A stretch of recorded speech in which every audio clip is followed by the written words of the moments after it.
which we've kind of moved around. I'll just start it tonight and then we'll start with prayer and pledge. Dear Heavenly Father, we just thank you for this opportunity, Lord, to serve this community and the school district. We just pray that you be with each and every one of us, Lord, to make the right decisions that would favor your kingdom, Lord. We just pray that you be with us in our hearts and in our minds, Lord, and just ask for forgiveness for our sins. In your name we pray. Amen. Amen. I pledge allegiance to the flag of the United States of America and to the republic for which it stands, one nation, under God, indivisible, with liberty and justice for all. Honor the Texas flag. I pledge allegiance to thee, Texas, one state, under God, one and indivisible.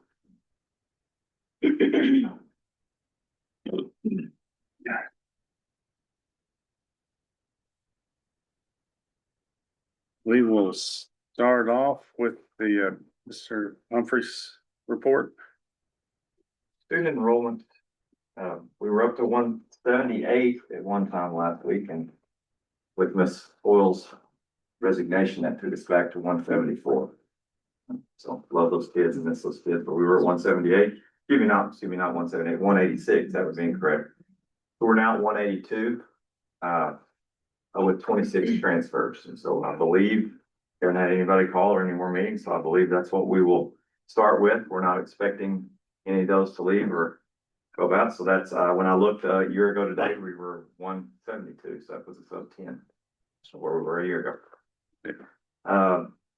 Next up, great to have last week to have the kudos to Booster Club and the community for the Meet the Jaybirds, Lady Jays, ring ceremony, pool party. I think it's just really, really neat to start the year off and bring everyone back together and such a celebrate state championship, of course, again, and but that meet everyone and not necessarily meet, but for us all to be together again and the pool party, and we had plenty of hot dogs and good.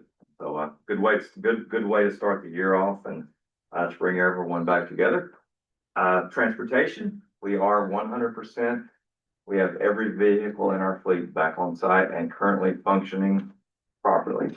So, AC, I saw you come back through earlier. AC is working. 69 degrees in the well, love it day. Of course, it's not 107 today, right? But AC was working. So Kevin and the cross country team turned around and took it right back to Lubbock this afternoon to go get shoes. So I'm sure you jinxed us. So at one time this year, I can be able to say we had everything working, and along the transportation lines, Joey Berkeley got his CDL certification today. He did pass. And he did. He is a fully certified big bus driver now. So that adds another fully CDL certified bus driver to our group, which helps tremendously. I told him earlier in the summer if I was going to burn his lawn furniture if he didn't get that finished up. I took it pretty seriously, obviously. So I'm glad to have that. It's a blessing. Last night, open house Title I meeting. Good. Again, well attended by students and get to bring everybody back and get to take care of the federal side of things in the Title I meeting, which is every principal's dream to get to do that. So that's something you check off the list. But you read all the verbiage and say it how they want it said, and then you go on. So, but that was good. Good to get the kids to bring their stuff up and all that stuff. We've had in service from the 7th to the 13th, and it's been really good. Really, really good. Mr. Coulter bringing a new way of doing in service is unique to me, unique to others. But as he shared with you guys about learning and making this about learning, and so all of us have had an opportunity to share about our learning over the summer and collaborate and meet. And started off, I think the first day might have been a little uncomfortable with some, but I think you've kind of broken through, and it's been really neat because you're sharing and you get ideas and things. And so really of the many super things he does, it's been really neat. But it's a really cool way to do in service. It does make you accountable for what you learned. You got to speak about it, but all in all, it's been really, really good and a really good week and gotten lots done. Now today would be an asterisk. It was another required federal training. I had to miss it to go get the bus. I'll get to do it next year, but how long does it take to get in Lubbock and back? It's a long way. Long way. Well, I knew if I missed an hour of it, I was gonna have to make it up. I wasn't gonna make it up. So, I missed it, but I won't make it up. But that bus wasn't at the bar, was it? I might have had breakfast. I might have stopped and had a little breakfast in Lubbock. That would have been it. But I think we survived it from what I hear, but it was not a fun training, but it was very worthy from what I was told. It had some good things about mental health and first aid, but I think it was kind of long and didn't have. So anyways, upcoming activities, we have scrimmage football starts Friday, 6 o'clock, Matador, scrimmage versus Borden County. And then for all of you that have kiddos, we will be taking pictures on Friday, August 22nd, which will be the following Friday. So it will be up quick to get round one out of the way. And most importantly, Thursday, kids come back and we get started and get to do what we do. We're excited, ready to go, and looking forward to a great year and see what we can do. So, And it's on the app. Cool. Pictures are on the app on the 22nd, so I'll just make sure. you have the app, all the stuff should be on there. Again, as we've been reminding others, Remind is going away. So there's a notification system in there. We'll send you notifications just the same as before, but we're going to utilize the app as much as possible on the website as much as possible going forward. And so that's all I got. Any questions, bro? All right, thank you. T-tests? Oh, yes, you gotta get on there. T-test evaluations, we start with round one this year. Missed that right there. First, I've had meetings. I've met with all but 2 teachers, preliminary T-test. You go over goal setting for the year, professional goal, a student goal, and just sit down and talk about their needs and kind of how we're gonna do that process throughout the year. So we've met, we will not start formal evaluations till 6 weeks in. But we are up to date on all T-test evaluations after last year, and we'll have 5 this year. So that was round one. With that, we'll have a middle of the year meeting. The ones that get evaluated, we'll also have a summative, and then we'll have an end of year meeting this year. And so that's what we got rolling there. Is that? Yeah, thank you. The T-tests, formerly, the evaluation system was called PDAS, and it was very much the bad version of it was a principal would show up in the classroom once, usually in the year, and it would be March or April. Sit down, watch a class, and then grade the teacher on their performance. And the state went to this T-test model, and then for principal evaluation, they call it T-PES, but it's a coaching model where the supervisor and the teacher sits down at the beginning of the year and talks about what are you good at, what do you want to get better at. We document it.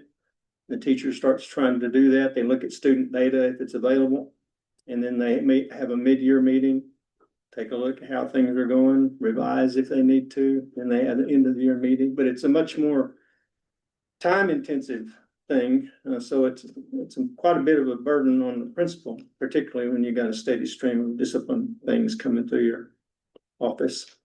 But it's a better model, because it gives the principal a better view of not only what the teacher does in one class period, but what the teacher's intentions are and how they're trying to deploy that across the year and across their classes.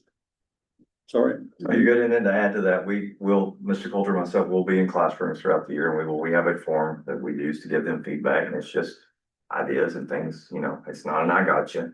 And after you're in a few times, the teachers get used to you being in, and it's fine. And so, good way to share, good way, lots of, good data. We did look over STAR data too, as he said and as we showed you last time we were here, and just visit about those and change and kind of try to know where they're at coming in, because they all went to PD over the summer. And what's always interesting is you always bring things back with us from summer that are relevant for this year. And so we all have new goals and new ideas and things we like to try, and try to get out some of the ruts that we get in as older adults or us, and so try new things. But it's good to share that and good to do that. And like you said, the beginning of the year one's much easier because there's no office referrals during that time. I'm not gonna allot 15 minutes for every one of them, unless I have to go get a bus at the last minute. I don't miss the 2 meetings for today, but probably tomorrow. But so anyway. Seems like a better professional development tool than like when we were in school and the teacher's like, don't you whack, the principal's coming in. None of y'all better. Seems like a better professional. And just like you said too, or like he said too, you show up in March, it's easy to put a horse and pony show on. Hey, everyone's gonna have everything lined out. You practice it. We're in the classrooms enough during the year, and I tell them, don't do any different than you do during the year, because it's gonna be quite obvious that when we've been into the year. And so it's really the same thing they do all year long. It's just a formal evaluation, but we take in the whole year to account. And so it does put to an end some of that. We'll coach them up for one day and have a great lesson. Well, been in there enough to know that that's not the normal you in the normal classroom. We don't have that trouble. Our teachers do a good job and teach and take care of business. It's not an issue, so. Coach them up or give them a gift card so they'll go Target or somewhere, not be there.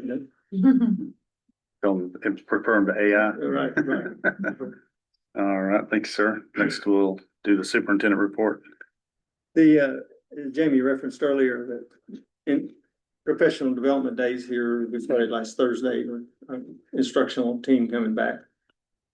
And, the same thing they hear from me is the same thing you all hear from me, that if you all can't stay focused on learning, then our professionals can't stay focused on learning. And if our professionals can't stay focused on learning, then there's no way the kids will. So it's just kind of a steady drumbeat. Now, what I've said to those folks these days since we've been back, and I started the conversation back in March or April when we met up here with the coaches one day. I start the conversation frequently with, look 20 years down the road. If we ask the kids that you're serving what they learned from you that's made them better citizens, what will they say? What do you want them to say? To try to get us focused on the outcomes that we're trying to achieve rather than star scores in math or end of course history, you know? And what they will hear from me tomorrow, because it'll be the last of our Learn Share. Maybe I shouldn't put this on a recording, I don't know, but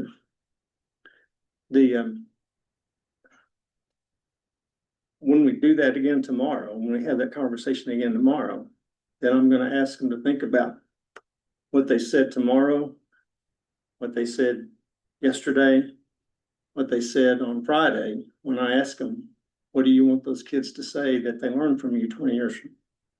And I'm going to ask them specifically, how many of you said anything about science or English or mathematics? I mean, almost everything that comes out of their mouth it's socio-emotional learning stuff. It's the stuff that makes you successful in life. And so it's important for us, I think, to keep focused on those things. As you've all heard me say before, I mean, this testing stuff is the opening height. We got to clear it. We will. But it's really not the stuff we're aiming for. Public comments. Anybody sign up over there? Okay. I've got some kudos I'd like to share. This time of year, it's always amazing to me. I mean, it's amazing to me that particularly cross-country and football kids show up to work out in 100-degree weather. And it's also amazing to me that their coaches show up too. And I'm thankful, and band directors, cheer sponsors, powerful learning tools, those extracurriculars are, as long as we keep viewing them through the lens that they're learning tools. And the maintenance team has done a remarkable job this year of getting us ready to go. And I'm particularly thankful, and I acknowledge Deborah Dale specifically in front of the faculty and staff last week, because Sandra, that position had been open for most of the summer. So Deborah had just really been busting herself trying to do the job, her and Sandra. I'm thankful for the athletic boosters and the support that they provide to our kids on so many fronts. Jamie mentioned the Meet the Jaybirds and Lady Jays event last week. Two of the families that transfers we approved, I know Cody met the Mullins group from Rotan, but they were just starry-eyed. I mean, just couldn't believe that kind of community support and oneness could occur.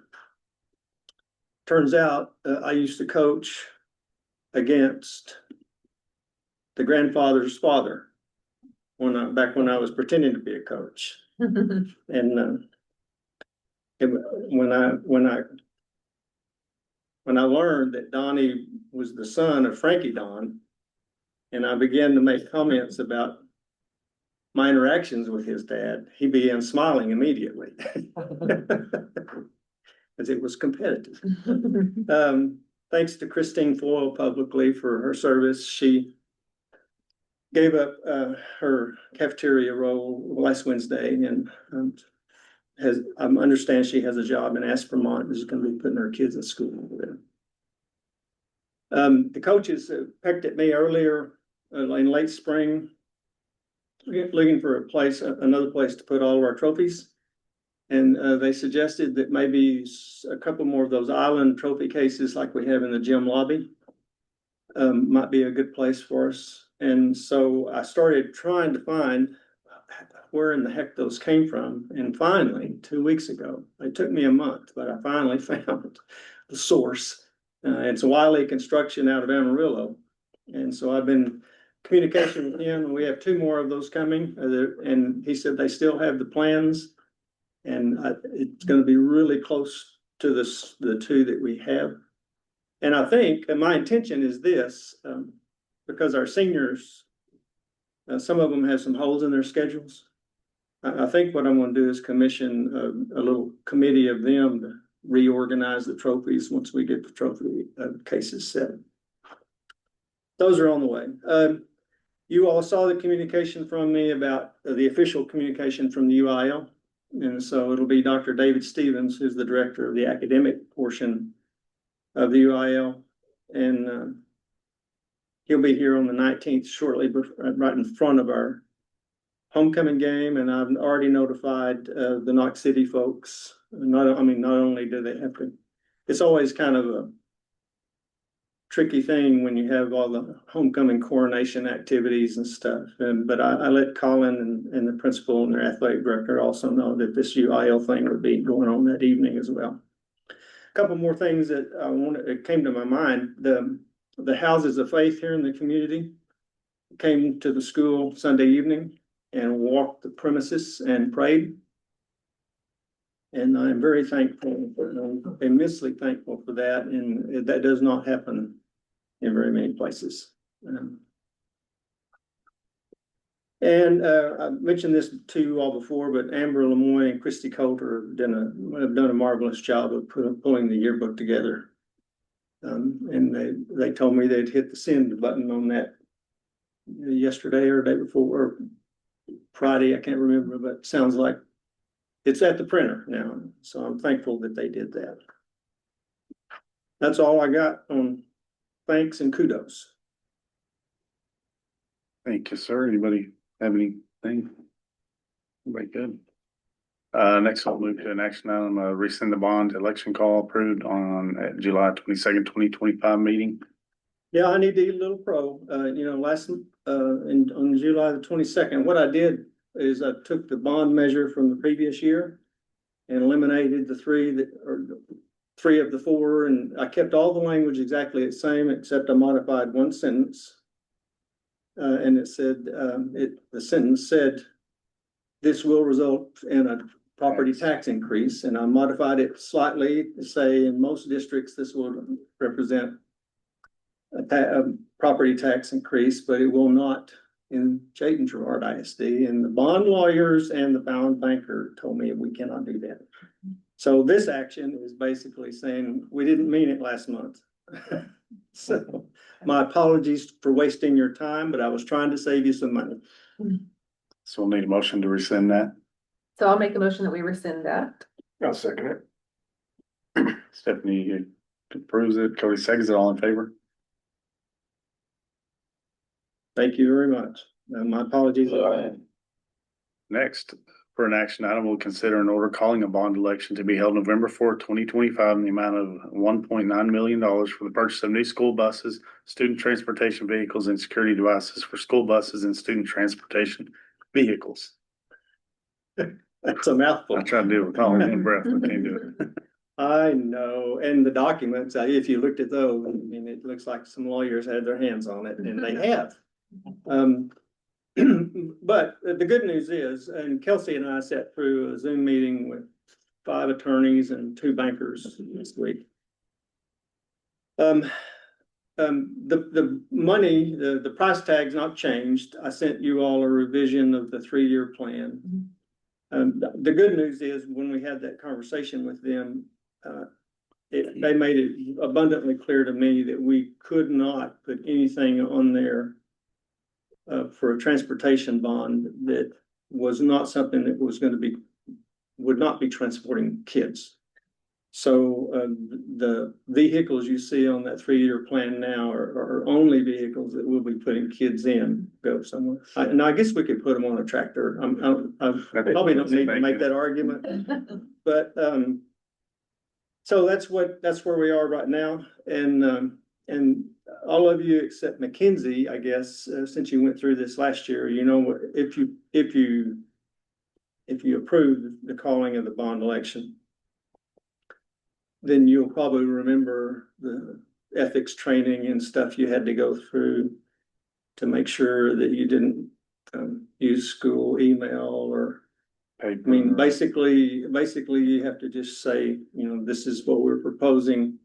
You really can't be in a car salesman mode when you go through the process. And so those documents, if you approve this, then I'll flow those documents to you all, some of those to you all tomorrow, and also it'll go to the staff and with the same sort of please be careful of what you say and how you say and what medium you use to say it. So, question on the transportation. So what, the Suburbans, that can't be on the list? They can be, they are, Okay. because we transport students in them. Right, Yeah, but and- which vehicles were on there? I forgot that. Well, I had a tractor on there, and I had a gator on there, and I had a man lift on there, and seemed like there was something, Maintenance pickup. yeah, maintenance pickup. Okay. So those things are not on there anymore. And as Jamie said, and again, as you all know, our circumstance is extremely unusual but very fortunate. Because a lot of schools are trying to squeeze 200,000 miles out of their vehicles, and if our community supports this measure, what it means pretty much is we can keep pretty good vehicles on the road with our kids, and then also we have pretty good vehicles to auction off. Help our neighbors. To help our neighbors. And I was thinking about that today. I mean, a lot of the bus sales folks want to trade you. We don't need to be trading them. We need to buy new ones and then sell the old ones, because then that money can flow into the general fund. Anybody have anything else? So we'll need a motion to consider an order calling a bond election to be held November 4th, 2025 in the amount of 1.9 million for the purchase of new school buses, student transportation vehicles, and security devices for school buses and student transportation vehicles. You got, and I'll make a motion to order the calling bond election for transportation of $1.9 million. Cody makes a motion. I'll second Andy seconds, all in favor? Kenzie, are you able to copy and paste all that? I think Kelsey has pre-entered some of this. She entered the motion Mhm, language. Okay, mhm. great. I knew that could happen. I didn't know. Today is the 12th.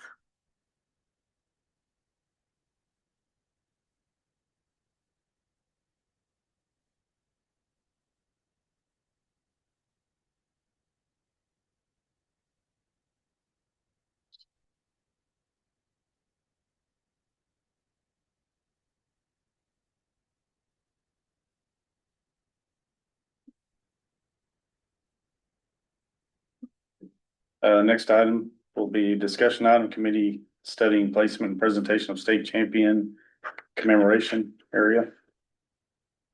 Yeah, when we met on July the 22nd, I pitched this out in front of you all, and you all were in favor of me forming a committee, and I've communicated with you that.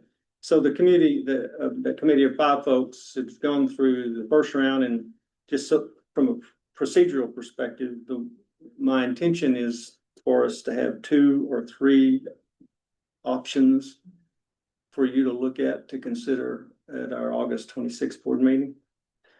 And so we've gone through round one in a kind of a virtual conversation. And so if my office will clear a little bit tomorrow, I'm going to get round two launched for us to have another virtual conversation.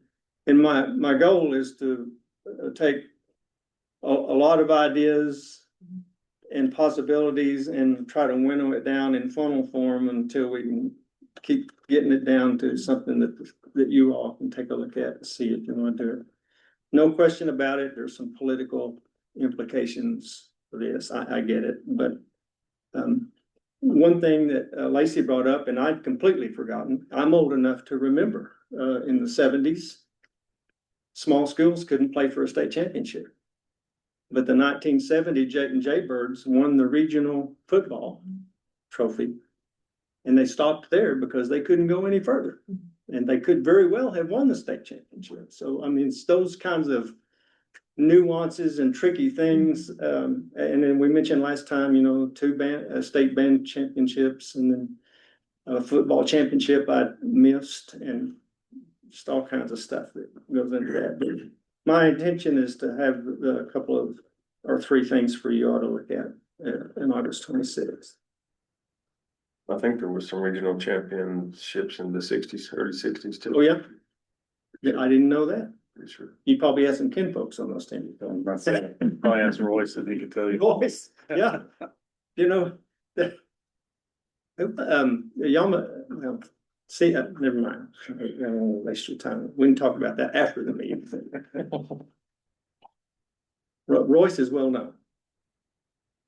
So we will, I guess, have more next meeting then, or next month's meeting. No, August 26th, when my goal is to have that stuff to you then.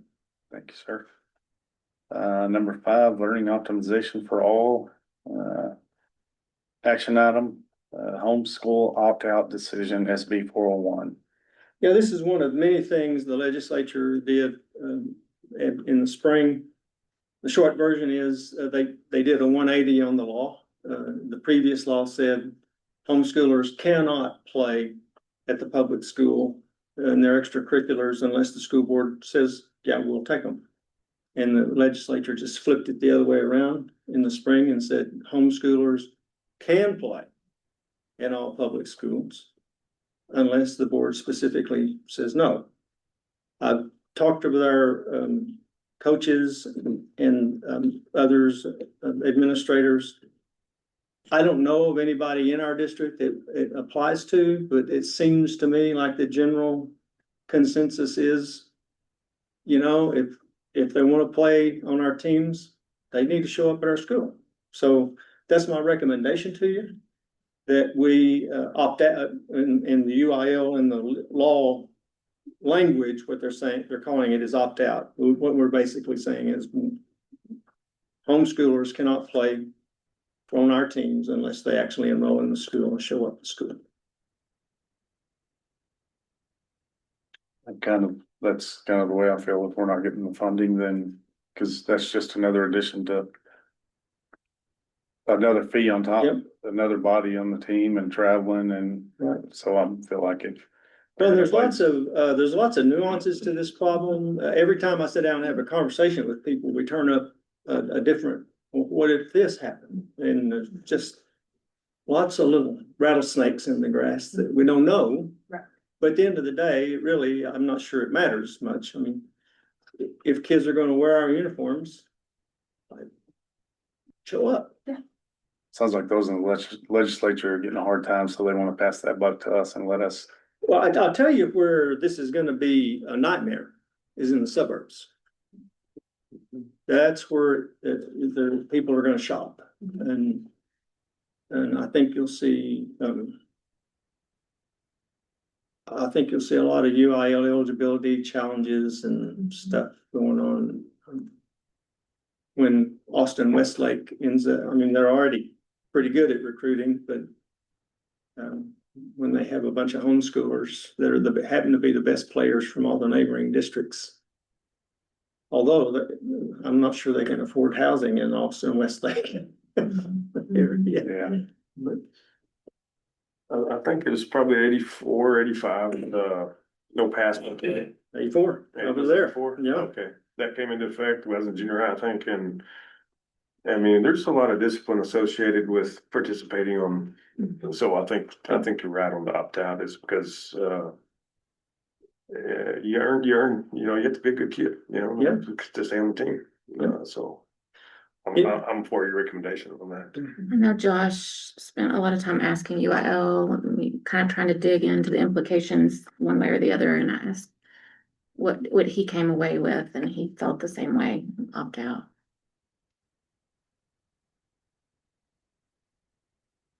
So is it time to make a motion? We will need a motion to opt out the SB 401 for homeschool opt out. I'll make that motion. Stephanie makes a I'll motion, second. Kenzie seconds, all in favor?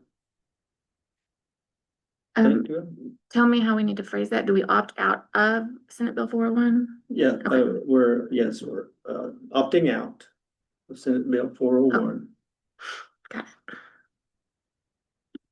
And then one of the things I have to do is now on my homework list is to go into, the UIL has a platform these days, which we try to conduct all of our business with and about UIL issues, but not only does this become official record, now I have to go into the UIL platform and specifically designate we're opting out.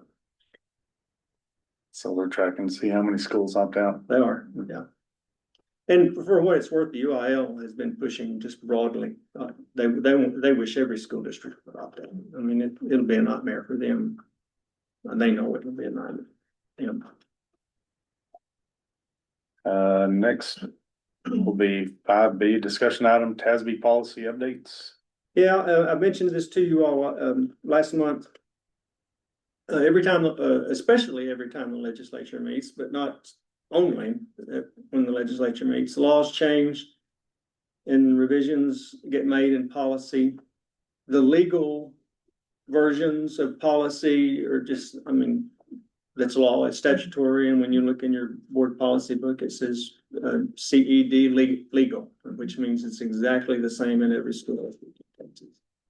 If it says CED local, it means the school district has a little wiggle room to flavor it to their practices and stuff.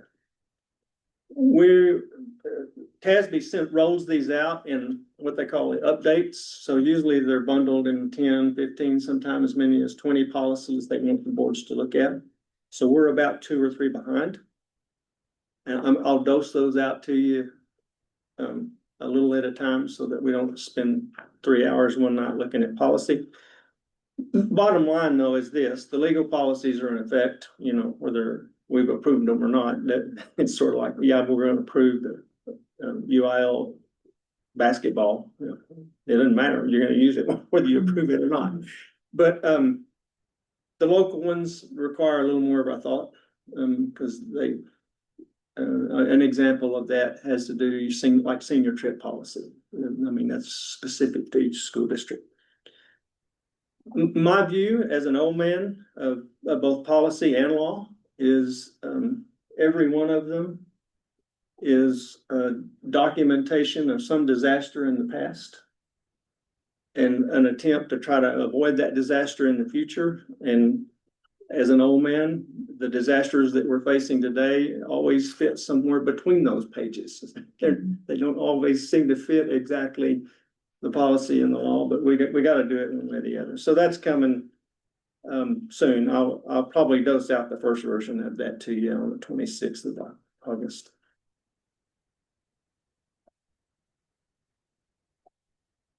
Next will be 5C, discussion item, website update by Mr. Empinger. Yeah, he transitions to the new website. Comments? Love it. So we have, migrated, we've been in that process for a while, migrating to the website and then rolling the app out. And I pushed that out to the community to make sure they download the app. We're gonna start exclusively doing notifications through that instead of Remind like we have been. And so I think that'll help the communication side, and then people can join or leave as they want without us having to jump through hoops to try to add people or remove them. And one thing, it might force a lot of people to update their phones too. But anyway, with that, we've done a lot of calendar work. And Kelsey spent a lot of time redoing events in the calendar. We made a new Google calendar that's gonna be shared. And then she informed me she'd finished getting all the events in there.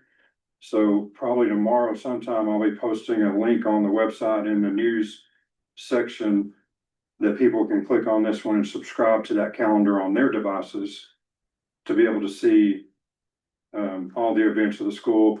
And then as we make changes, it just shows up on the website and on their devices. You know, trying to make this more fluid and a little easier than us maintaining 3 different calendars like we had to do in the past. So, so far it's been good, well received. Still got a lot of things we're changing and adding, and some of the stuff the state put out that we're having to add on, and we'll continue to fix that as we grow. You don't have any questions? Somebody asked me last night, this is how teachers and coaches will start communicating to parents. No, they're still gonna use Remind. Okay, so they will use Remind. It's just more of a community It's the communication. big Okay, group okay. one. I didn't That's know. the one Yeah. we're trying to shy away from, and Okay. it just helps alleviate some ability to have two-way communication, because we don't want that. We just want to push out things and be done, so. And I think Be it'll be easier a like good, for football, if time change on a football game or something, bam. yes. You know, that's our goal, is to be able to send that out. Now, we still have the ability to do alerts through this new system too, for like a weather delay, or, you know, something happens and we have to dismiss school early one day, we can still send out an alert that goes to text and phone and the notification all together. But more of that general stuff we'll just be doing as notifications, and more of the emergency stuff we'll do all of it together. So we still have that ability there, kind of like we did with Remind, but just a little easier platform to work with. Well, for us to send out, like last year, we would post on Facebook, we post to Remind, we post website, they were all 3 by themselves. So when you're posting to all those different places, with Thrillshare, you just go and click boxes and it sends them all at one time, and so it makes it much easier to communicate effectively instead of, because things happen, you get busy, and I forgot to post that on Facebook, but I didn't hear, you know, and so it's much more convenient, and it posted to one, all those platforms will still be on there, but it all comes from one source. Way easier to send out. Yeah. So, Thanks, Keith. Next, we'll give us 6 effective and efficient learning operations, 6A action item, all the consent items. If I may make a comment about that, and it's relevant to the conversation that we just had, you'll see the student handbook and the employee handbook on there. As I've said to you all before, if there's something on the consent agenda that you want to pull out and talk about specifically, you can. But to Keith's point and to Jamie's point on the integration of the communication systems, the employee handbook, I shrunk that from about 26, 7, 8 pages to 5. Because what it was just a recitation of board policies. If you want to see about compensation, refer to board policy, If you want to hear about insurance, refer to board policy, So I condensed all that and put a hot link to it, and just said, for compensation, click here. And it jumped us to the website, to your board policy. Perfect. And so whenever that board policy changes, we have documents floating all over the universe. But it's a hot link and it goes immediate. So the communications point from the communications expert is you write it once and it's read 1,000,000 times. And you don't have to duplicate your communications. So that's why that employee handbook is reduced down. The financial reports, if you looked at those, they're very slim this time, and that's because we're meeting on the 26th, and Lacey will plow the usual and customary bills and stuff. Class funds and permanent school fund. Wayne sent the newest version of the permanent school fund to us this afternoon. So you'll get all that again when we meet the next time in August. So we're not trying to hide anything from you. And the interlocal agreement that is in there is the one with our special ed consortium. We have to the 7 school districts have to formally say, yeah, we bind ourselves together so we can handle financial matters together. So that's what that's about. Anybody have any questions over any of those? He's already answered our questions earlier, so if nobody has any questions, we'll need a motion to approve the consent items. I'll make a motion to approve. Andy makes a motion, I'll second it. Cody seconds it, all in favor? Thank you very much. Number 7 will be an action item, contract with Kent County, Texas for election services during the November 4th, 2025 elections.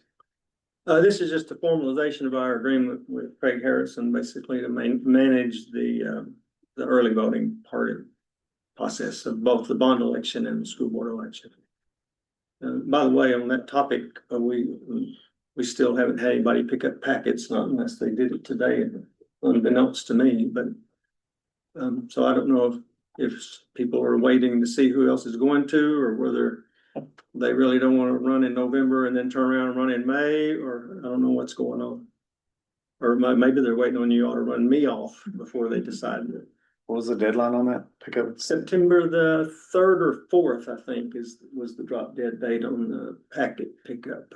Can't remember exactly.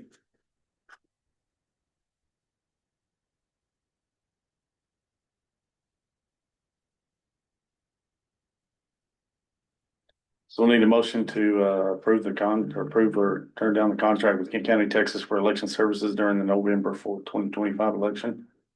I'll make the motion. Kenzie makes a motion, I'll second it, all in favor? Thank you, and then we'll send that over to Craig tomorrow for execution of that contract. Next, we'll move to 8, an action item, designated authority to the superintendent to calculate the tax rates in accordance with requirements in tax code and education code. This is a TEA requirement. All we're doing is doing what they tell us we have to do. That was one of the spreadsheets I think you sent us. And it's not like I can set the tax rate anyway. Right. And it's locked in by formula, so. It's kind of like that tax lady that this is gonna be a property tax, but it's not. So we'll need a motion to, I'll make a motion to do. Cody makes a motion, I'll second it. Andy seconds it, all in favor?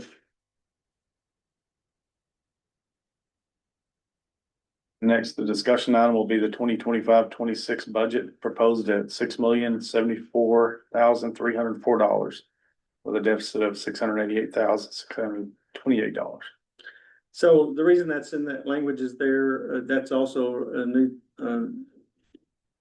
state law, that when we are gonna have a conversation, when we know we're gonna have a conversation about budget and tax rate, then we have to openly and before God and everybody say, this is what we're gonna do and this is what we're talking about.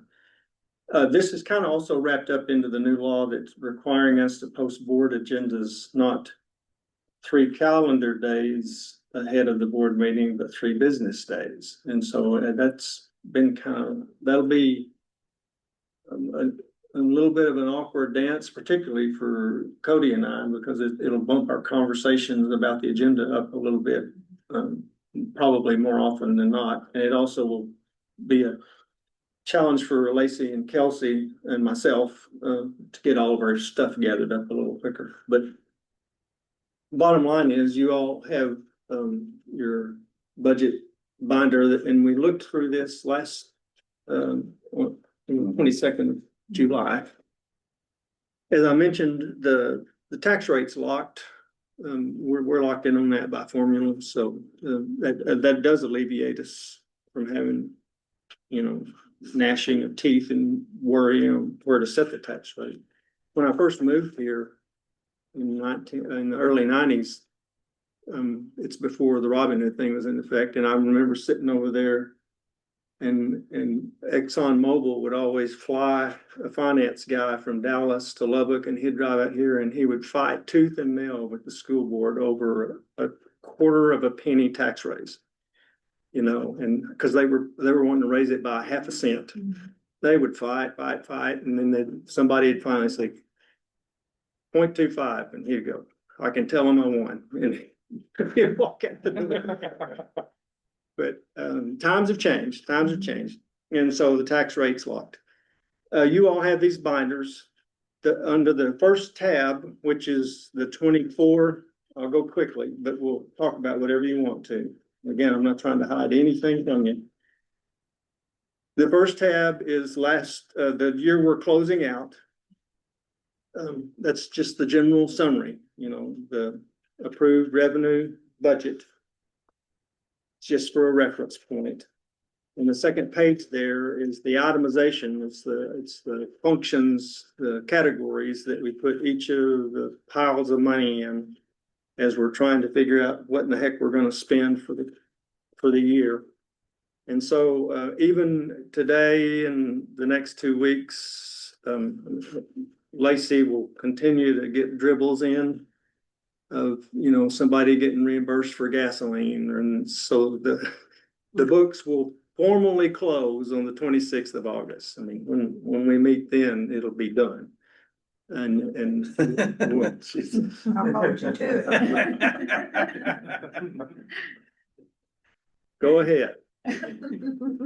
Just, The look on your face says yes, the look on her face says. how many of y'all are old enough to remember Jerry Flower, the comedian from Mississippi? Just shoot up here among us, because when he frees that raccoon, and what's that Uncle John, knock him out, John. Just shoot up here among us. Anyway, we're trying to close the books for 24, 25. And things keep dribbling in. And today, Lacey and I discovered about 3 weeks ago, we were looking at a document and it looked like we thought we still owed Tynert money for the football stadium and generator, that's been closed up since second week June. So I contacted the architect and I said, does this look like we still owe them some money? And he went, yeah. And so he contacts them, and today, we got the settle up from Tynert. I know they were gonna send us the invoice for $145,000.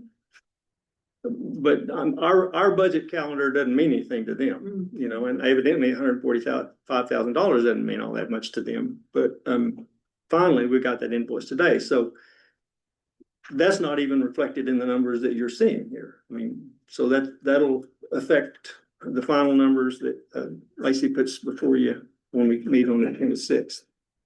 The next tab is the salary schedule that you all approved on July 22nd. One thing I can tell you right now that will change a little bit about that is, and I've quoted this with you 3 months ago, Nikki Herzog has been working on her teaching credentials, and she's finally checked off the boxes that we can move her from paraprofessional to professional status. So she'll move from that second page status to the first page status with professional credentials. That'll probably be an action item for you to officially endorse that on August the 26th. The next tab is the property values. Those are exactly the same as you saw last month. The only thing you need to remember is that our property values that Cindy generates, her and Pritchard and Abbott, the specialists there, is that our overall taxable property values are a little lower this year than they were last year, which bottom line means we generate less tax money. And the next one is the budget we're projecting for the next school year. And as I've told you all, that's while it is a deficit budget, 10 years out of the last 11, it's been a deficit budget. But the budget we're proposing to you is actually a little less than the one that we operated on this year. So the bottom line budget is a little lower, but it's still hot. At least we think it's hot.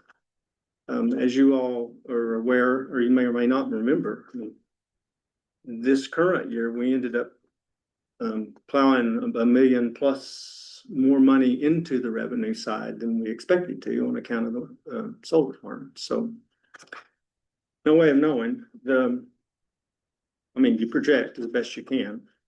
The next tab is the side by side, which I think really is probably one of the most helpful page in the whole thing, where you can look at it from a 10-year perspective. And you can see the revenue that you made and the money you spent on each of those years as you go from year to year to year, working from top to bottom. And at the end of the day, from my chair, at the end of the day, I don't like proposing a deficit budget to you. I'm never feel really comfortable about saying I'm going to spend more money than I think I can make it. On the flip side of that, we don't have to budget for infrastructure stuff, which all of our neighbors are. They're wringing their hands over that stuff, and so that doesn't even get reflected in our budget. We just doesn't even reflect it. But at the end of the day, from a long-term perspective, is I even though I'm proposing to you a deficit budget, I'm doing it with an eye on if everything just bottoms out. If the world comes crashing down, how long can we keep functioning exactly like we're functioning right now? And I believe we could do what we're doing right now for 2 years if the money spigot just dried up completely, which would give us time to absorb some costs, offload some buses, help Nelson retire again, those kind of offload some costs. And then the next tab is the one, it's the line by line by line by line. So in the interest of full transparency, you can look at each one of those functions. Function 11, which is instruction, function 13, which is professional development, function 36, which is extracurricular activities. And you can see what we put into salaries in each of those, what we put into supplies in each of those, what we put into contracted services in each of those categories. And again, this is the dirty work that Lacey does even more than I do. But it's done with an eye on what's happened in the past. It's not, thumping a spinner and just making it up. You take a look at the trends, and then whatever anomalies or expectations that you think might pop onto the screen that you can predict accurately. For instance, you all have agreed to add a maintenance position, which we did, so that that's going to be an added cost. And the news we got from Cindy Watson today was that the appraisal board the appraisal office is adding a new employee. And so that's another $35,000 out of our pocket that gets reflected in the budget. On that topic, we're supposed to have 2 seats at the table at the appraisal board. And Cindy pinged me the first week I was on duty here to let me know. And I've just been kind of playing dead on it. And then we had Matt quit and Jeff quit. And so I've continued to play dead on it.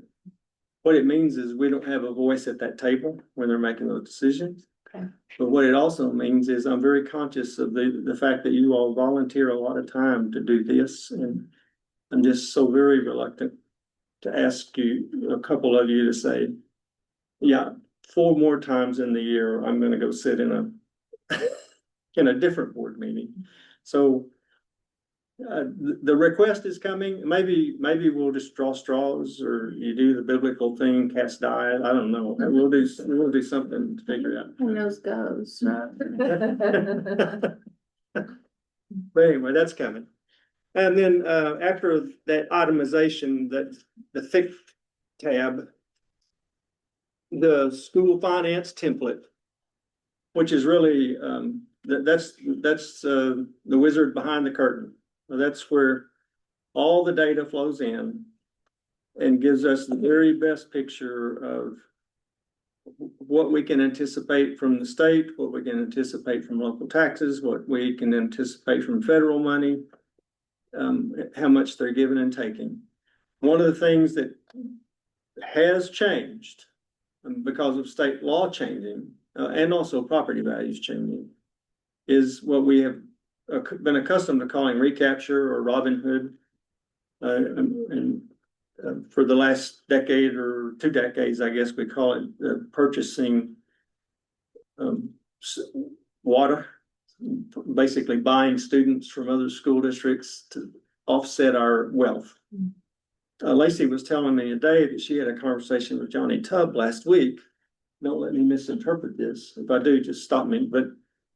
And I had not thought about it with this view, but Johnny was telling Lacey that we need to quit thinking of it in terms of recapture or purchasing attendance credits, but rather think of it as an offset. What's the language you said? Well, that it's now looking at it as we have excess revenue, therefore this is what you owe the state. If you have a lot of excess revenue, then you're going to send more to the state in recapture. If you have less excess revenue, then your payment to the state is going to be lower. And that's why you see the difference in this year's payment to the state versus next year's. You know, we budgeted 1.3 million for 24-25, and this year it's $656,000. And you know,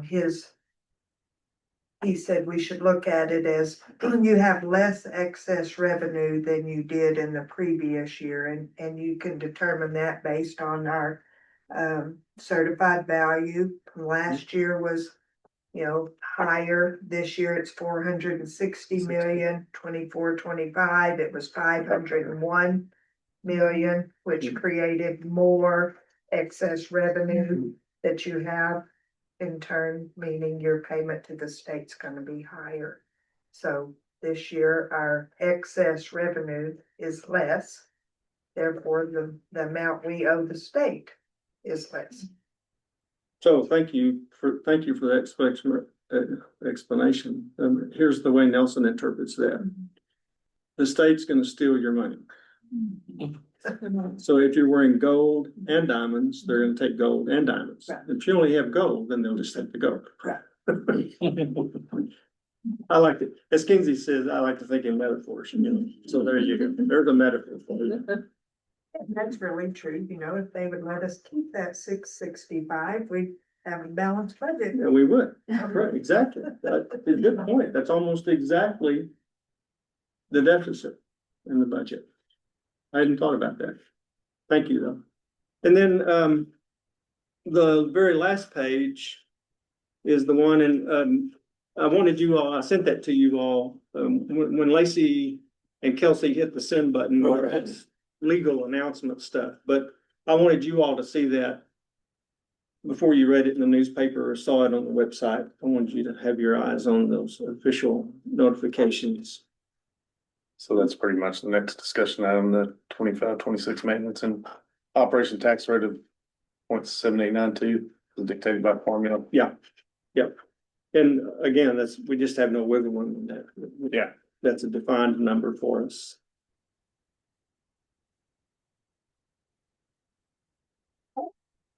Everybody got all those numbers memorized. Yeah, fine. Well, you can memorize that tax number because it's not gonna change. 0.7892. That's crazy that value, property value would be just 400,000 more, or only 40,000 more, but we sent that much water back. Or 40 million. I think it's. Which It final almost number, tripled our water payment back to the state. and you know, the state is sending us some more money this year, like the increases that we're having to give to staff, that's coming back in. So they've lowered some things because, you know, they know schools are, you're still having to pay what you paid them last year, and then they're requiring you to pay them more. So they're, you know, sending some of that money back to us, and it's coming in lower payment that we've got to send in. So for the two of us that do paper, rock, scissors and lose and get assigned to the tax appraisal meetings, we need to come talk to you and you can tell us this is where we need to be to make it work Well, before the meeting. You know, as the board president, you might ought to pull rank and just start. Not me. I was about to say Andy instead of me, but I know. We talked last month about I'd rather paper, kind of the rock, scissors, I unknown, like wouldn't. the solar and Skill. the new law and funding formula. At what point in the year will those things look more clear? Will we be 10 months down the road and know, oh, okay, we're gonna be all right? that, well, and that varies too. I know one year we had a deficit when they had been saying they were gonna take away acetar, which was additional state aid that they were sending us, and but they might not, you know? Mhm. And so we planned that they were, and adopted a deficit that year. September the 5th, they sent a check and said, here you go. Surprise. And so then that deficit was, you know, we knew right then it wasn't gonna be that way. The financial people for the solar have said it'd probably be November before they knew for sure, once reports come through the comptroller's office and then the election with the $140,000 homestead exemption, which will likely pass. So probably November we'll know if we're gonna get any money on solar. Then I saw last week, were you fixing to say something? No. Where the Trump administration was sucking back some more of the green energy incentive money, which I've been expecting it all along. Which means the solar and the wind, at least my interpretation of it, is just gonna have to compete on equal footing with the petroleum-based energy. And well, and it sounds like they're firing up coal plants again, too, interestingly.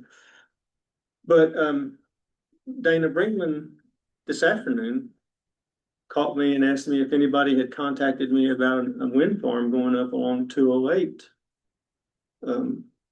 Out there in the Stelzer, Han part of the world. And that hadn't, but she said that they had contacted them, so. Did they come in a couple of weeks ago? 313 With was. Stetson Renewables, but I didn't think it was on 208.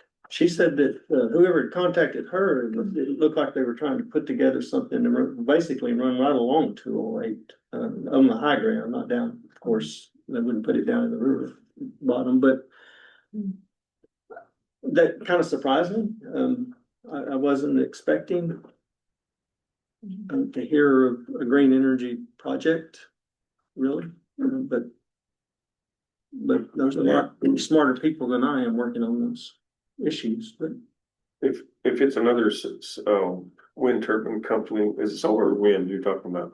Wind. Wind, If they already have say out here between Jake and Rotan, if it's the same company, do they need another agreement if it's a different Area. area? Yes. Okay, so it couldn't be just an expansion from the same company. Okay. I don't know if it is or not the same, but Agreement. okay. you're talking about the 313 agreements. Yes. Yeah. And those, Johnny Tripp's not here, can I say it? Sure. What What though, that's a tax abatement.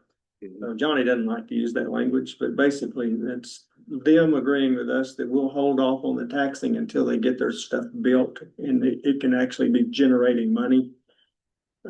Before they start paying us big money in taxes on the property value.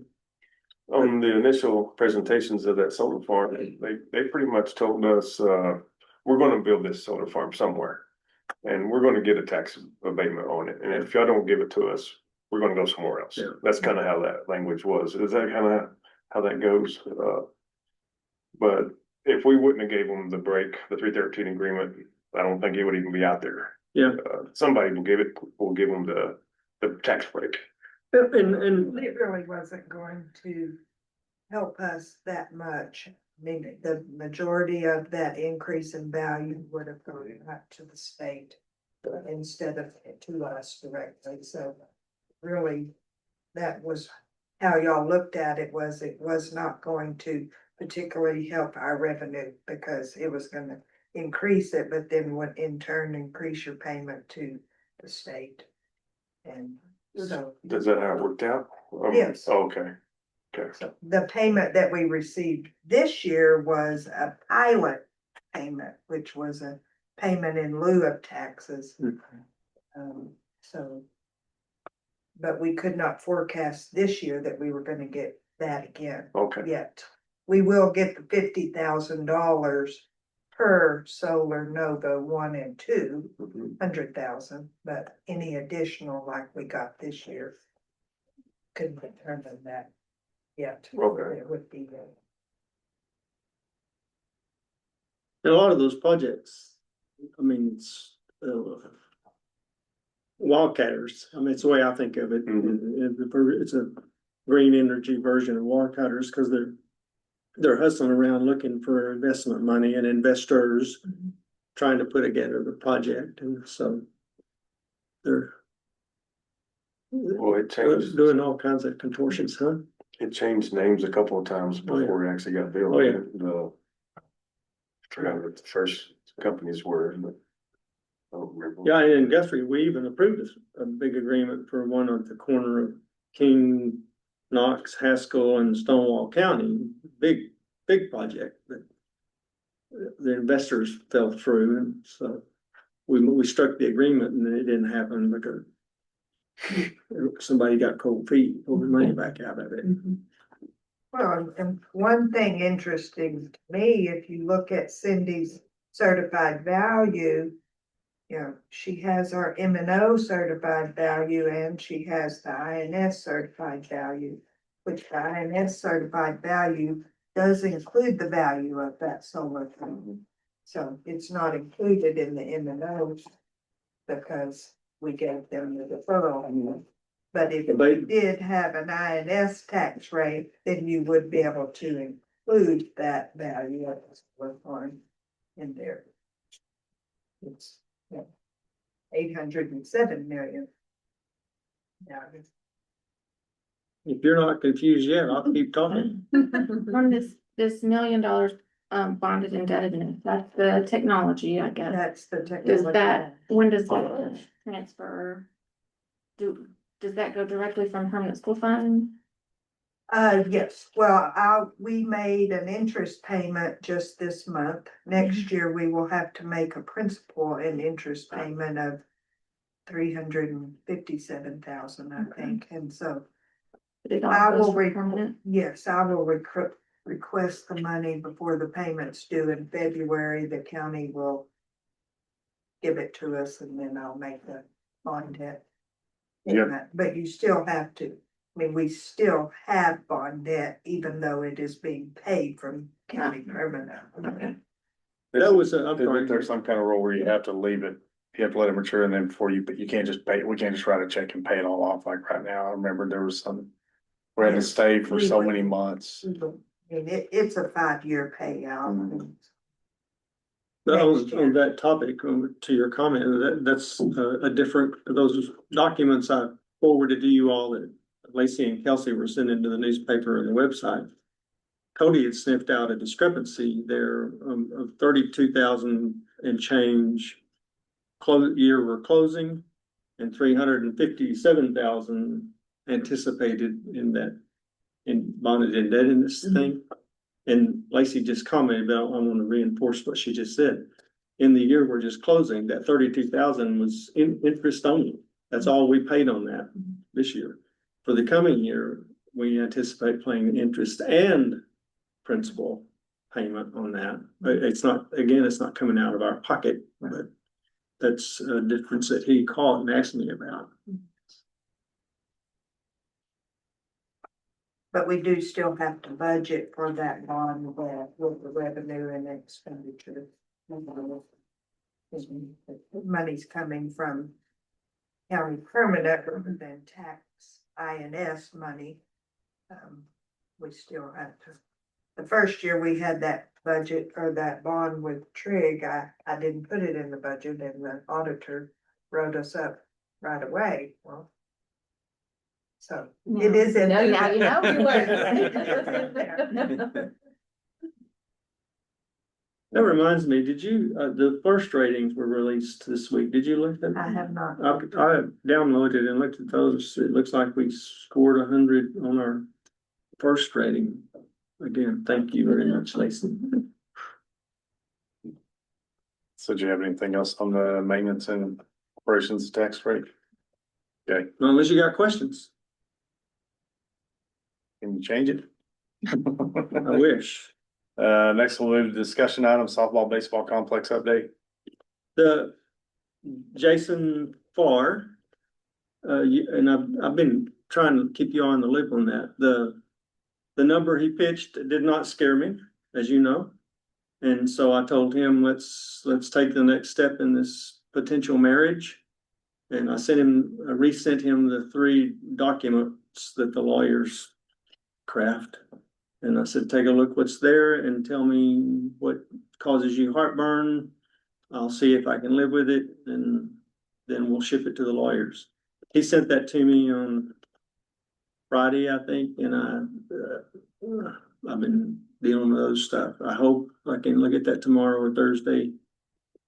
Assuming that I don't see anything that causes me heartburn, then we'll ship that to the lawyers, and if they are okay with it, then what will happen then is he'll sign, I'll sign, you all will endorse it, and then we're married. And I had a good long conversation with Stephen Drewell yesterday morning while I was sitting in the courthouse parking lot about the challenges of getting this thing going. But on that topic too, the attorney and us have struck a deal on a square foot by square foot swap on a property here that'll give us the access into the softball, baseball thing. And that also has been way more difficult than it should be, but it's at the title office right now. So that should be done. That piece of it anyway. I don't think anybody has questions because you update us twice a week, so. Well, We appreciate and that. that's by design. I mean, Yeah, we appreciate it. one, I want you to be informed, and another, I want these meetings to be as short as we can make them.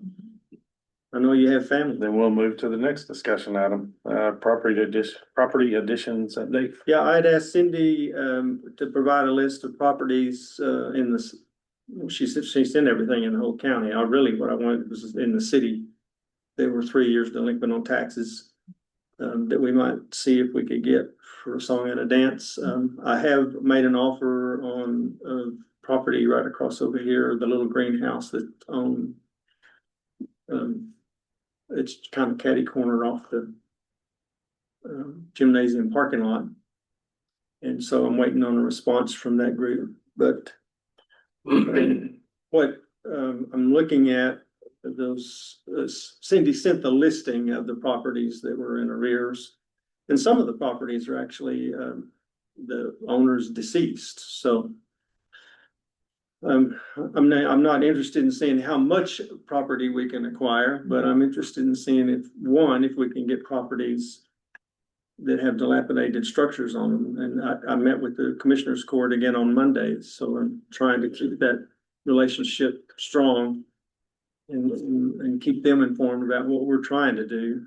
And so if we can acquire some properties, and we'll be talking about this when we talk about housing here in a minute, but, if we can eliminate some ugly stuff and replace it with some good stuff, and I think it scores points for everybody. Yeah, it's a win-win.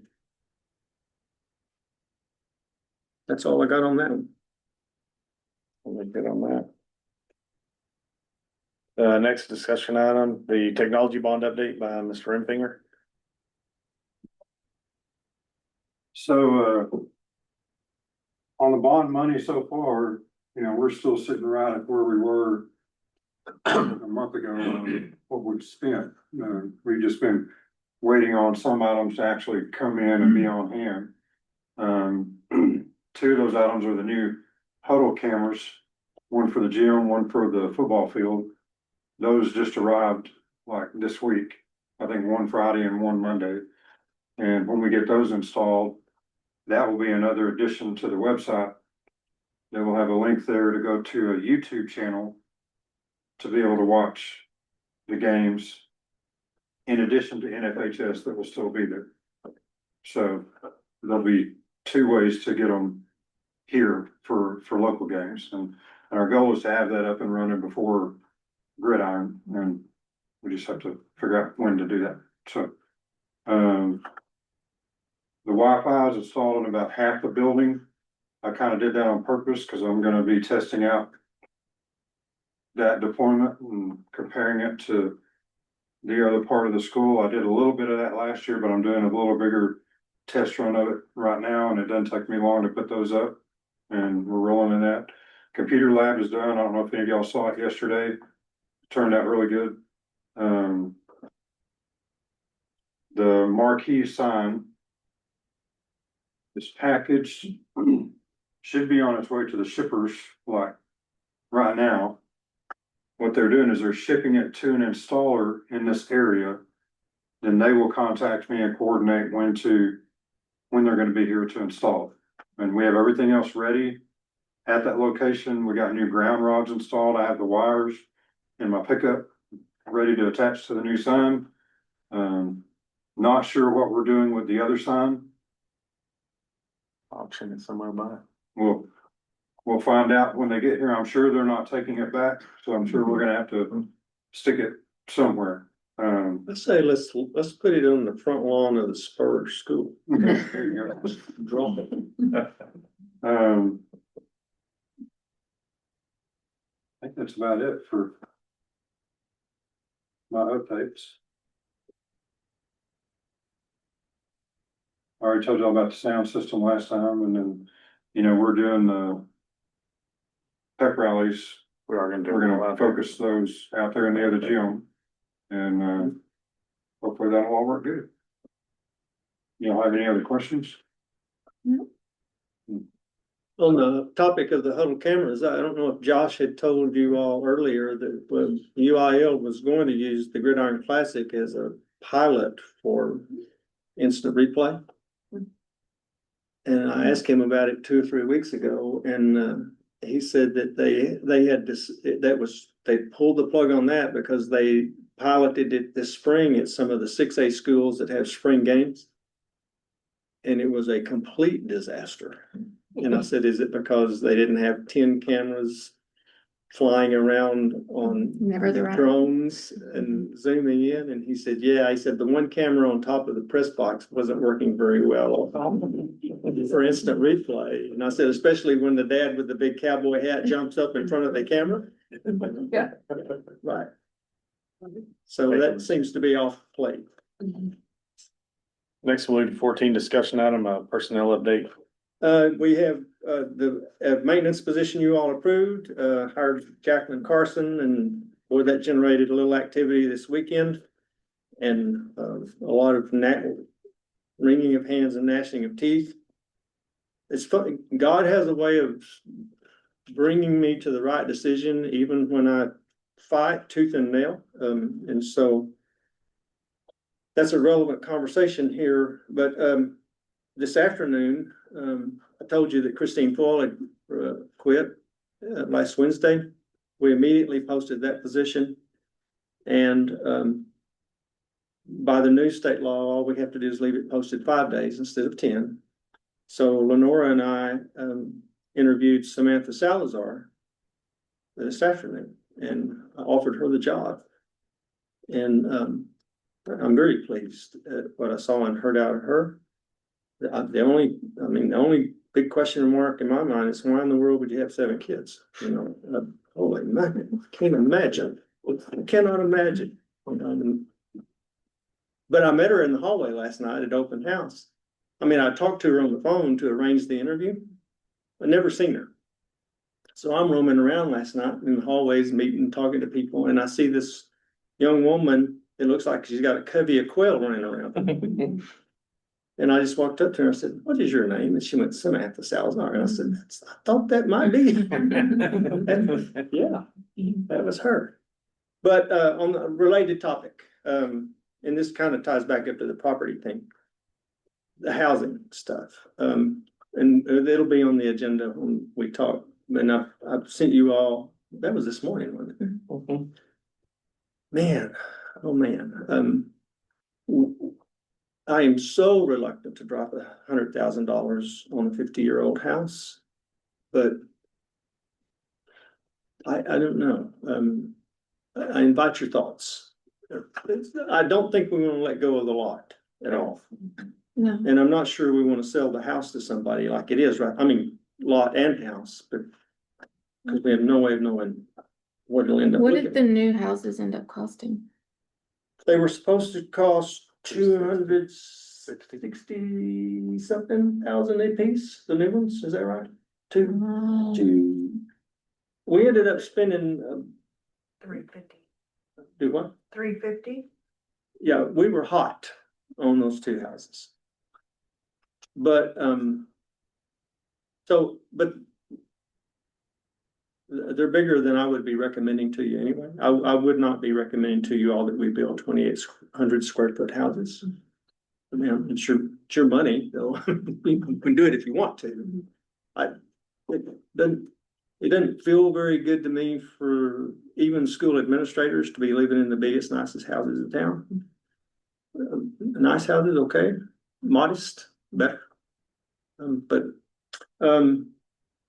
But bottom line is with this one, and I'm thankful that we had the other house to put the Carsons in. But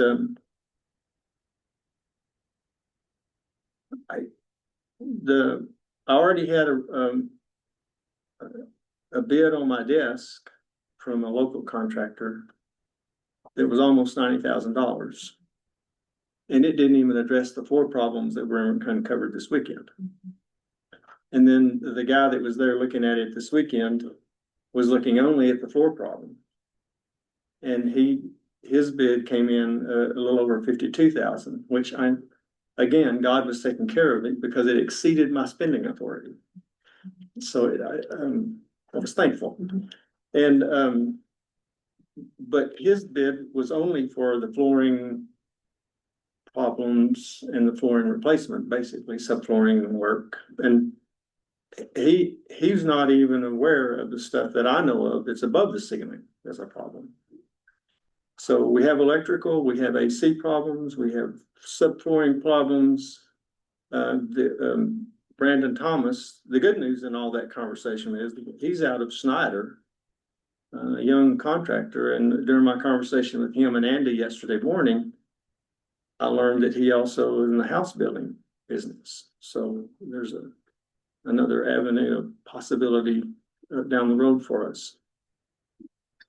But the bottom line is, we're going to have a conversation on, one, do we want to start pouring money into that house and see if we can make it right? Or if we want to do what you did with the house behind the school and get someone to ship it off and then replace it with a new one. So I think that's our options. But I invite your thoughts if you got them.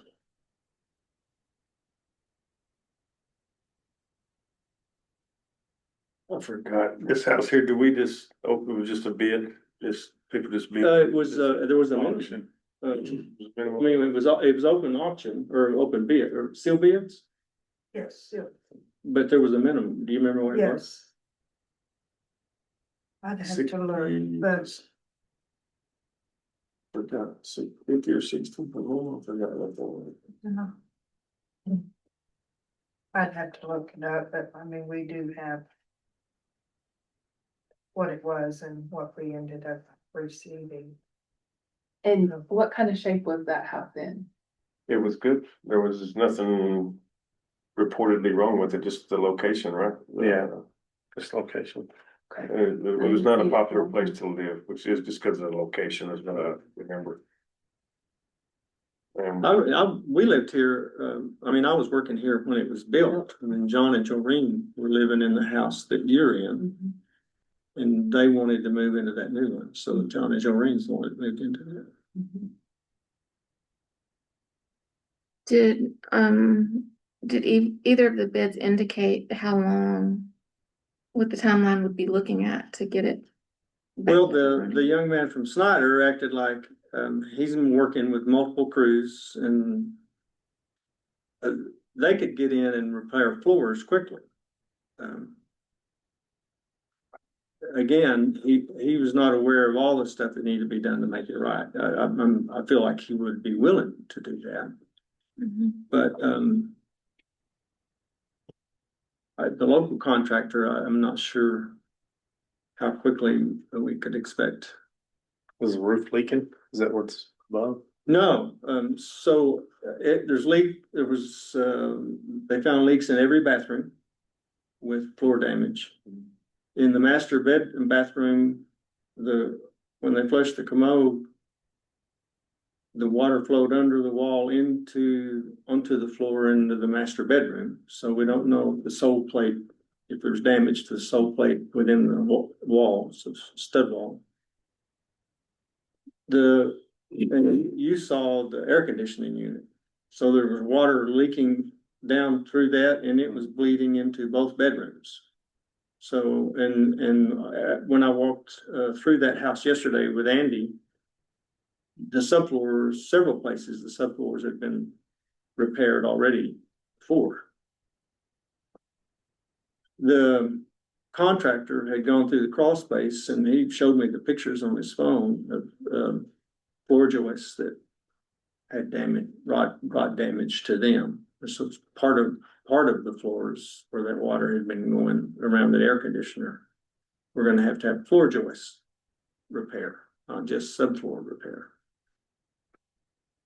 And then in the kitchen, which was really not even part of the problem, Andy pointed this out to me that either Josh and Kelsey or Kyra and Ray, one or the other, had used a board to scotch that up because the floor had dropped in the air and the ice box was tilted, so they had to scotch the ice box to get it to level where the door would open and close like it was supposed to. So, and then when the contractor and I were looking at it yesterday, he mentioned that the floor in the kitchen looked rounded as if it had dropped on each side. So Sounds like instead of having a board meeting next month, we should all just go there and take the floor out as a service. well, if we could turn that camera off, we could have a conversation about arson. Uh-oh. I'm trying to get one off. But I'm perplexed. I'm perplexed. Yeah. Cause on the one hand, and I've built two of my houses with my own hands. Mhm. So I know what's inside of them. Part of me thinks the bones on that house are probably better than a lot of the bones on newer houses. Right. But the other part of me is, I know some of the problems that exist there. And so it's not a 1 week fix. I mean, it's a 2 months. I think for all intents and purposes, you're looking at probably at pretty much a gutted to the bones process, but I don't know. So you think that's $100,000 repair of $300,000 house? I cannot imagine that we get out for less than $100,000. If we wanna make it right. So. But as, I mean, as a person whose opinion I value told me. Nice house, nice trees, brick. Mhm. Yeah. Well, I get it. $100,000 seems like a lot until you think about a $300,000 replacement. Right. But I also know it could turn into a money pit. I mean, Well, you've taken more than one to the mhm. studs. Mhm. And I still haven't forgiven Kevin for putting me in that hole and That house was dressed the built edges of the septic tank. 25 years ago. That was a bill. Early seventies, I think, is when that was. Are you talking about this one? Yes, sir. I think it's 50 years, right at 50 years old. That, the wood in those are still better than anything you can buy in the last 20 years. Right. But I mean, it's not a decision we have to make tonight. Right. And the Carsons are in a good livable place. And I told Jacqueline yesterday, I said, I first told you just camp out. I said, go ahead and make yourself more comfortable. You're gonna be there for a while. And she was over there walking through the pool house with us yesterday morning. We were looking at it too, and I could tell that she was seeing the same things I was seeing. Mhm. That it's got some problems. Okay. That took too long. Sorry. Next, we'll discussion on paint of visitor bleachers at the football field. Yeah, I got 2 bids on that. I've been angling to get the visitor, or what used to be the home bleachers painted, and I wanted to get them painted the same color as the new ones. And the first bid I got was $63,000, which was the guy that painted the new ones, and it just scared the pee-waddling out of me. I couldn't imagine that he would. But so I've got a follow-up bid from actually an old Wiley Bulldog that works out of Lubbock, who owns West Texas Coatings. He came out and gave me a bid for $23,500, and I said, "We're going to do it. Let's go." And I told him that what I really, really wanted to happen is for that to be painted before homecoming. And so we are, at least for the moment, we're agreed that they're gonna move on site September. We have the Gridiron Classic, the last weekend of August, and the plan is for them to move on site September 2, on Labor Day, and get going. And so if that works like I have it planned, it'll be the first thing that looks like I have it. Stuff like that always happens on time. Pardon? I think stuff like that always happens on time. Yeah, right. Well, and on budget. Oh, it's Cody, you were gonna say something? So they're just gonna paint over that metal that's there and. They're gonna Reskin? pressure wash it Okay. and then battle brush particularly the black handrail parts. Some of that's kind of peeling, so I mean, he's gonna brush that off. The gold part, there's really not much peeling there. I've already told Andy, and I put on his list to take that black letters off the back of that. We can do better than that. But whatever message we put up there, it'll be, well, so, am I answering your question? Yes, I was So, just what, curious. the outside, back, and then on the front side of where the seats are, they're not touching the seats at all, but it's all the metal, and then even around the press box and underneath. They asked if I wanted to paint the top half of the roof. I said, no, nobody sees that, but underneath, yes. So my intention is for it to mirror as much as possible the new side. It's gotta be in our drone pictures, the top. Correct. Correct. Man, oh man, on that topic, I got a friend selling a house in Helotes. A nice house with a virtual tour, and they used a drone. Man, unbelievable. It's better than walking the house yourself, really. Yeah. That door on the visitor bleachers too needs to be, that thing's, I guess somebody left it open, the winds whacked it Yeah, for the last 3 years. Keith's got a comment on that. So the left side of that has the garage door, Right. that's staying as is, and I'm assuming they're gonna paint it a new black color. Yeah. Where the walk-through door is, I've got a door guy that's coming in and he's gonna do another overhead door in place of that walk-through that looks just like that garage door on the other side. And, I just don't have a good timeline, because they're doing a lot of the doors, around the school. They're gonna replace the one at the fitness center also.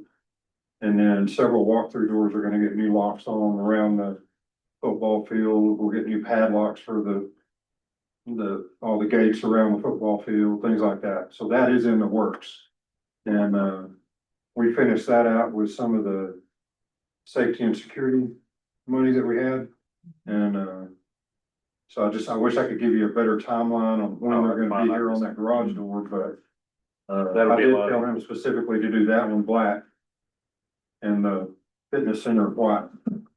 So, but that's in the works, so we will have a fix there, and then they're supposed to do something, not a real ramp, but something at the bottom to make it a little easier to get things in and out of there, other than that step that's a foot off the ground. Yeah.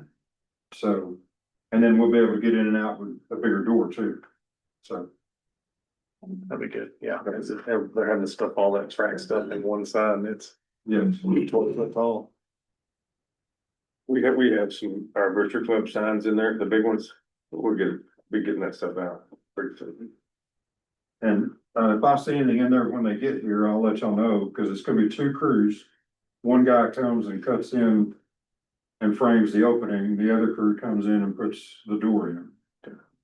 And then those two doors will also be our kind of pilot run on our key fobs, so we're gonna be able to open them with our key fobs. And they'll be electric to go up and down. Cool. So that'll be interesting. See how it holds up in the weather. Mhm. The seventh graders, the weather and seventh graders. I mean, I've spent not a lot of time, quite a bit of time, because we can store our signs and our flags in there and stuff. It's not, I mean, you're gonna plan on cleaning everything out and cleaning that up during the fix up deal. I mean, it gets moldy and. Oh, yeah. It's dark, it's I've not dark been in. and moldy Yeah, and there's no lights in there. We're gonna have electric garage doors and no lights. there's no lights in there. Oh, really? Didn't know that. There's little rooms. Are you talking about where the pole vault? Yeah. They put Yes, the sir. vaulting poles and stuff? Yeah, under the No. now visitor bleachers. But We did not discuss that. But, you know, I was just told to look at a door. Right. and So that's all I looked at on that. yeah, We can sure look and see what we can do.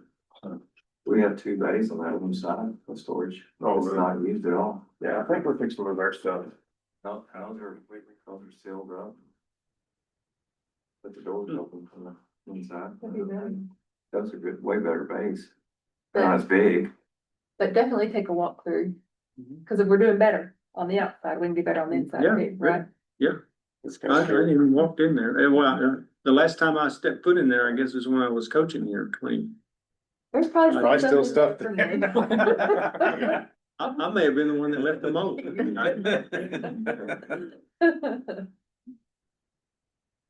be a good place for a haunted house. Or if you're not, they have no lights and there's cross beams, I've got a couple of knots. Well, I know we had at least one marriage start over there in those bleachers.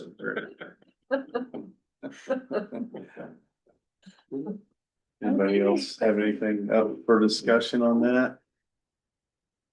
Anybody need to go to closed session for anything? Everybody good? We will need a motion to adjourn. I'll make Makes a motion. I'll second it. Stephanie seconds, all in favor? Thank you all for your service. Thank you. Thank you.